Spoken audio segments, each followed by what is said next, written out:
Phone tapping కేసులో సంచలనాలు వెలుగు చూస్తున్నాయి. పొలిటికల్ లింకులపై ఫోకస్ పెట్టారు పోలీసులు.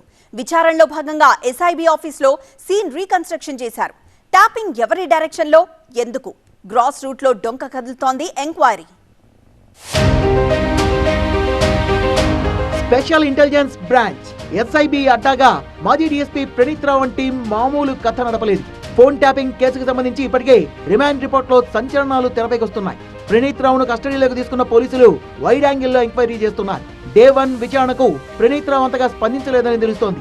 రెండో రోజు బంజారా హిల్స్ పిఎస్ లో ప్రణీత్ రావును ప్రశ్నించారు పోలీసులు. కూపీ లాగిన కొద్దీ ఖతర్నాక్ సంచలనాలు క్యూగడుతున్నాయి. ప్రమోషన్లు ఎరగా వేసి 6 సభ్యులతో స్పెషల్ టీం ఏర్పాటు చేసుకున్న ప్రణీత్ వారి ద్వారా వేల సంఖ్యలో ఫోన్ కాల్స్ ట్యాప్ చేసినట్లు విచారణలో తేలింది. ఎస్ఐబి ఆఫీసులో 2 రూముల్లో 17 కంప్యూటర్లు, హై అండ్ ఇంటర్నెట్ కనెక్టివిటీ సహా ట్యాపింగ్ కోసం ప్రత్యేక సాఫ్ట్వేర్ ఇలా ఖతర్నాక్ సెటప్ సెట్ చేశారు.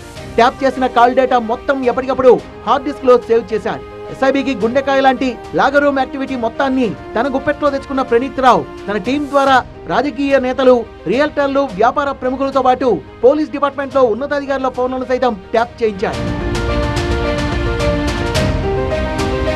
అసెంబ్లీ ఎన్నికల టైంలో పలువురు రాజకీయ నేతలు, రియల్టర్ల ఫోన్లను ప్రణీత్ రావు ట్యాప్ చేశారని ఇప్పటికే రిమాండ్ రిపోర్ట్ లో పేర్కొన్నారు. అంతేకాదు ఆ కాల్ రికార్డ్స్ ను కొంతమంది కీలక నేతలకు చేరవేశారని స్పష్టంగా పొందుపరిచారు. ట్యాప్ చేసిన కాల్ రికార్డింగ్స్ ను తన పర్సనల్ ఫోన్ నుంచి వాట్సాప్ ద్వారా కీలక నేతలకు చేరవేసినట్టుగా గుర్తించారు పోలీసులు. కస్టడీ విచారణలో అంతకు మించిన సంచలన విషయాలు వెలుగు చూస్తున్నాయి. ఎన్నికల ఫలితాలు ఇలా వచ్చాయో లేదో అదే రోజున హార్డ్ డిస్కులు ధ్వంసం చేసినట్టుగా దర్యాప్తులో తేల్చారు. విచారణలో భాగంగా ప్రణీత్ రావును ఎస్ఐబి ఆఫీస్ కు తీసుకెళ్లి సీన్ రీకన్స్ట్రక్షన్ చేశారు పోలీసులు.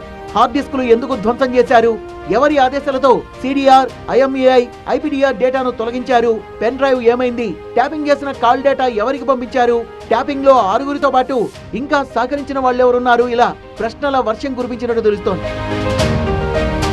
ఇప్పటికే ప్రణీత్ రావు దగ్గర నుంచి 3 సెల్ ఫోన్లు, ల్యాప్టాప్లు స్వాధీనం చేసుకున్నారు.